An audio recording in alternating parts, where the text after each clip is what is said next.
अस्सलाम वालेकुम दोस्तों। ड्रामा सीरियल इश्क में तेरे सदके अपने ख़िताम को पहुंच चुका है, जिसमें सलार मर चुका है और इफ्तिखार शाह हूर के कत्ल के इल्ज़ाम में जेल में कैद है। जुल्फ़िकार शाह नूर से माफ़ी मांगता है और उसे कहता है कि तुम जितना टाइम देना चाहती हो ले लो, पर मुझे माफ़ कर दो। अंजुम का रो रो के बुरा हाल है। वो नूर से बहुत शर्मिंदा है कि दुनिया के भेड़ों से बचाते बचाते उसे ये नहीं पता चला कि कब उसने अपने घर के ही भेड़िए के हवाले कर दिया नूर को। सलार शाह जो नूर से बदला लेना चाहता है वो नूर को अगवा करवा लेता है, लेकिन एन उसी टाइम पे उसकी मामा अंजुम भी वहाँ पहुँच जाती है और सलार को मना करती है कि ये सब तुम क्या कर रहे हो। सलार बड़ा घबरा जाता है अपनी मामा को देख के, लेकिन वो बंदूक अपनी माँ के ही माथे पे रख देता है और कहता है कि आप दरमियान से हट जाएं वरना मैं आपको गोली मार दूंगा। अंजुम बड़ा परेशान होती है, वो नूर को पीछे धक्का देती है तो नूर वहाँ पे गिर जाता है। एन उसी टाइम पे जुल्फ़िकार शाह भी वहाँ पे पहुँच जाता है। सलार और जुल्फ़िकार शाह की आपस में हाथापाई होती है और दोनों की बहुत लड़ाई होती है, यहाँ तक कि सलार की अपनी माँ अंजुम सलार को गोली मार देती है। इस पूरी लड़ाई में सलार अपने आप को खुद ही गोली मार देता है और इस तरह सलार मर जाता है। अंजुम रोती हुई उसके जनाजे को लेकर घर पहुंच जाती है।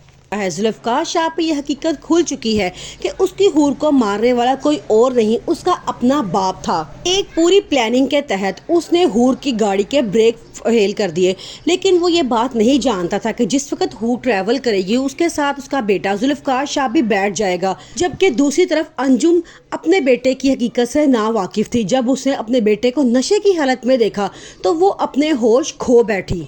सलार शाह जो पहले अपनी मामा से डरता था और उनके सामने एक अच्छा होने की एक्टिंग करता था, लेकिन जब वो जान चुका कि मेरी मामा मेरे बारे में सब कुछ जान चुकी हैं, अब वो खुल के उनके सामने आ चुका है। उनके सामने बैठ के नशा करता है और उन्हें ये बात भी बता चुका है कि मैंने कई लड़कियों को टिश्यू की तरह इस्तेमाल करके अपनी ज़िंदगी से बाहर फेंक चुका हूँ। जुल्फ़िकार शाह पुलिस लेके मारिया के घर पहुँच जाता है और कहता है कि तुम मेरी बीवी हूर के कत्ल में शामिल थी, मैं तुम्हें नहीं छोड़ूंगा। जबकि वहाँ पे उसका मारिया का बाप भी मौजूद होता है। वो कहता है कि मेरी बेटी ने तुम्हारी बीवी का कत्ल नहीं किया बल्कि तुम्हारे बाप ने उसका कत्ल किया है, जाओ जाके उसे पुलिस के हवाले करो। जुल्फ़िकार शाह जब ये सुनता है तो एकदम हैरान हो जाता है और अपने बाप के पास पहुंचता है और उनको जाके पूछता है कि आपने मेरी हूर के कत्ल में शामिल थे। पहले तो वो साफ इनकार करता है, लेकिन जुल्फ़िकार शाह कहता है कि मेरे पास सारे सबूत मौजूद हैं, अब आप झूठ बोलने की कोशिश मत कीजिएगा।